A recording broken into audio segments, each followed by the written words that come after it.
تمام دیکھنے اور سننے والوں کو السلام علیکم۔ شروع اس پاک پروردگار کے نام سے جس کے قبضہ قدرت میں آپ کی اور میری جان ہے۔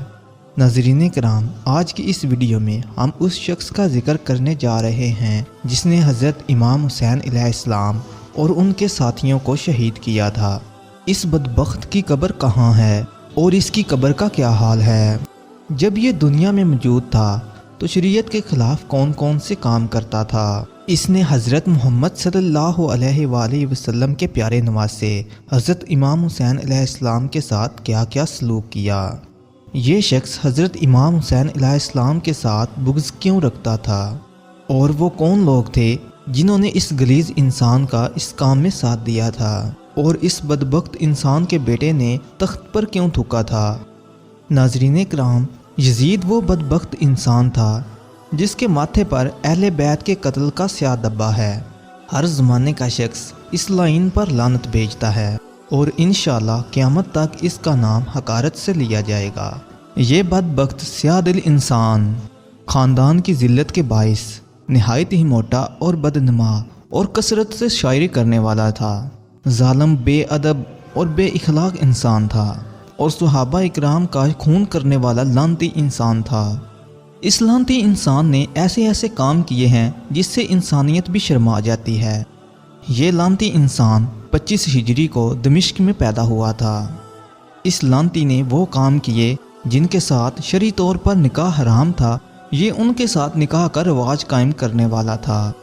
سود اور دیگر کاموں کو اعلانیہ کرنے والا تھا۔ پیارے نبی صلی اللہ علیہ وآلہ وسلم نے فرمایا، حسن اور حسین جنت کے سردار ہیں۔ حسن میرا بیٹا ہے اور حسین علی کا بیٹا ہے۔ مسلمان شروع سے ہی مسلمانوں کے ساتھ غداری کرتے آئے ہیں، کیونکہ امام حسین علیہ السلام کو شہید کرنے والے بھی مسلمان تھے۔ قرآن کے عالم، روزے رکھنے والے، زکوٰۃ دینے والے اور 5 ٹائم نماز پڑھنے والے مسلمان تھے۔ ایک صحابی کہتے ہیں، میں نے رسول اللہ صلی اللہ علیہ وآلہ وسلم سے سنا ہے کہ میری سنت کو بدلنے والا بنو امیہ کا ایک شخص ہوگا۔ ایک اور روایت میں آتا ہے، میری امت میں عدل و انصاف قائم رہے گا۔ ایک صحابی جو رسول اللہ صلی اللہ علیہ وآلہ وسلم سے بے انتہا محبت کرتے تھے، وہ اپنے رب سے یہ دعا مانگتے تھے، اے اللہ پاک، میں آپ سے یہ پناہ مانگتا ہوں 60 ہجری کے آواز سے اور ان لڑکوں کی حکومت سے۔ چنانچہ آپ کی یہ دعا قبول ہوئی۔ 59 ہجری میں ان کا مدینہ میں انتقال ہو گیا تھا۔ یزید نے اپنی زندگی میں ہی اپنے بیٹے معاویہ کو جانشین قرار دیا تھا۔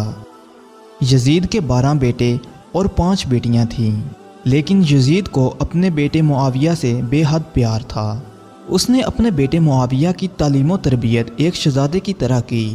یزید نے اپنے بیٹے معاویہ کو علم حاصل کرنے کے لیے ایک بہترین استاد کے پاس بھیجا۔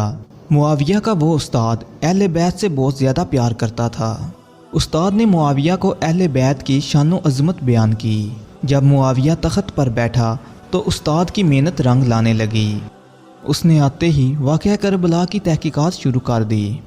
اس کو جب معلوم ہوا کہ اس کے باپ نے کس طرح اہل بیت اور مسلمانوں کو دردناک اذیت دی، تو اس نے امام اور تمام لوگوں کو مسجد میں جمع کیا اور پھر خود جا کر ممبر پر بیٹھ گیا۔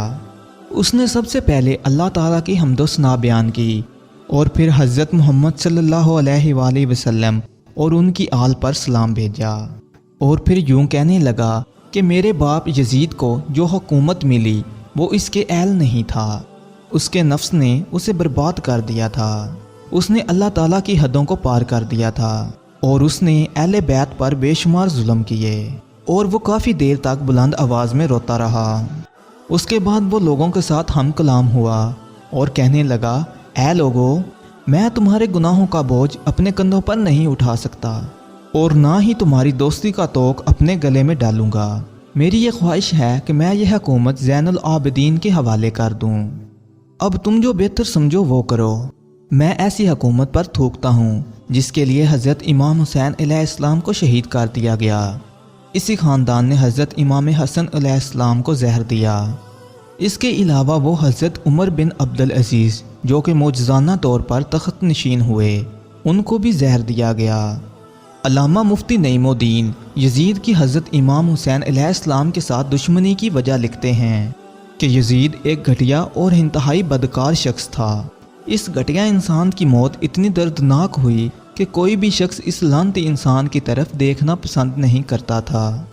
یزید کے بے شمار جرموں میں سب سے بڑا جرم حضرت امام حسین علیہ السلام کو شہید کرنا تھا۔ اس کے علاوہ اس نے مسجد نبوی کے اندر بے شمار صحابہ کو شہید کیا۔ اس کی فوج نے مدینہ کی عورتوں کی عزتوں کے ساتھ کھیلا۔ مسجد نبوی کے اندر گھوڑے باندھے گئے اور کئی دن تک مسجد نبوی میں نماز ادا نہ کی جا سکی۔ اس کے علاوہ اس کے دور میں ہی خانہ کعبہ پر حملہ کیا گیا، جس کی وجہ سے حجر اسود کے ٹکڑے ہوئے اور خانہ کعبہ کے غلاف کو آگ لگی۔ تاریخ میں لکھا ہے کہ یزید نے اپنی حکومت کے آغاز میں ہی امام حسین علیہ السلام، عبداللہ بن زید، عبداللہ بن عمر اور دیگر صحابہ کرام میری بیعت لیں۔ اس لعنتی انسان نے حکم دیا کہ اگر یہ لوگ میری بیعت نہیں کرتے تو ان کے سر قلم کر کے میرے پاس لائے جائیں۔ اس کے بعد اس لعنتی انسان نے 5000 شامیوں کو مدینہ پر حملہ کرنے کے لیے بھیجا۔ یزید کی موت کے بارے میں یہ لکھا گیا ہے کہ 64 ہجری کو اس لعنتی انسان کو موت آئی۔ یہ ناگہانی موت کا شکار ہوا تھا۔ یہ رات کو مستی کی حالت میں سویا تھا اور صبح مردہ حالت میں پایا گیا۔ جب اس شخص کی موت ہوئی تو یہ ایک خیمے میں موجود تھا۔ گدھ اس کے خیمے میں داخل ہوئے اور اس پلیت انسان کی لاش کو چیڑ پھاڑ ڈالا۔ اس لعنتی انسان کی لاش سے اتنی بدبو آ رہی تھی کہ اس کے پاس کھڑے انسان بھی بھاگ گئے اور بڑی مشکل سے اس لعنتی انسان کو دفن کرنے کے لیے گڑھا کھودا گیا اور اس کی بدبودار لاش کو اس گڑھے میں دفن کر دیا گیا۔ یوں اس لعنتی انسان کو اللہ تعالیٰ نے عبرت کا نشان بنا ڈالا۔ جس جگہ اس لعنتی انسان کی قبر موجود ہے وہاں ایک وقت ایسا تھا کہ لوگ اس کی قبر پر پتھر مارتے تھے۔ اب اس جگہ لوہا پگھلانے اور شیشہ پگھلانے کی بھٹی لگی ہوئی ہے۔ لوہا اور شیشہ پگھلانے والی بھٹی اس لعین کی قبر کے اوپر موجود ہے اور اس لعنتی انسان کی قبر پر ہر وقت آگ جلتی رہتی ہے۔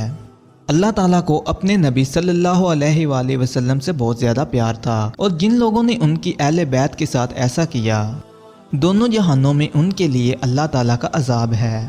ایک اور روایت میں لکھا گیا ہے کہ یزید ایک ایسی بیماری میں مبتلا ہو گیا تھا کہ اس کی آنکھیں جلنے لگیں اور وہاں کے حکیم پریشان ہو گئے تھے اور یزید کو اتنی پیاس لگتی تھی کہ وہ پانی کو ترستا تھا۔ جب یزید پانی پیتا تھا تو وہی پانی اس کے پیٹ کو جلاتا تھا۔ یزید کے محل کے لوگ کہتے تھے کہ یہ پانی اس کے پیٹ کو اس لیے جلاتا ہے کہ اس نے حضرت امام حسین علیہ السلام کو پیاسا رکھا تھا۔ رسول اللہ صلی اللہ علیہ وآلہ وسلم نے فرمایا، اس ذات کی قسم جس کے قبضہ قدرت میں میری جان ہے، جو شخص اہل بیت سے بغض رکھے گا اللہ تعالیٰ اسے جہنم میں داخل کرے گا۔ اس کے بعد حضرت محمد صلی اللہ علیہ وآلہ وسلم نے حضرت فاطمہ، حضرت علی اور حضرت امام حسن اور حسین کو بلایا اور کہا، اے اللہ یہ میرے اہل بیت ہیں۔ سبحان اللہ۔ اللہ تعالی ہم سب مسلمانوں کو نیک اعمال کرنے کی توفیق عطا فرمائے اور 5 ٹائم نماز پڑھنے کی توفیق دے۔ پیارے دوستو، مزید ایسے اسلامی واقعات کے لیے ہمارے چینل کو سبسکرائب کرتے ہوئے ساتھ موجود بیل کے آئیکن کو دبا لیں تاکہ اس طرح کے مزید ویڈیوز آپ کو بر وقت مل سکیں۔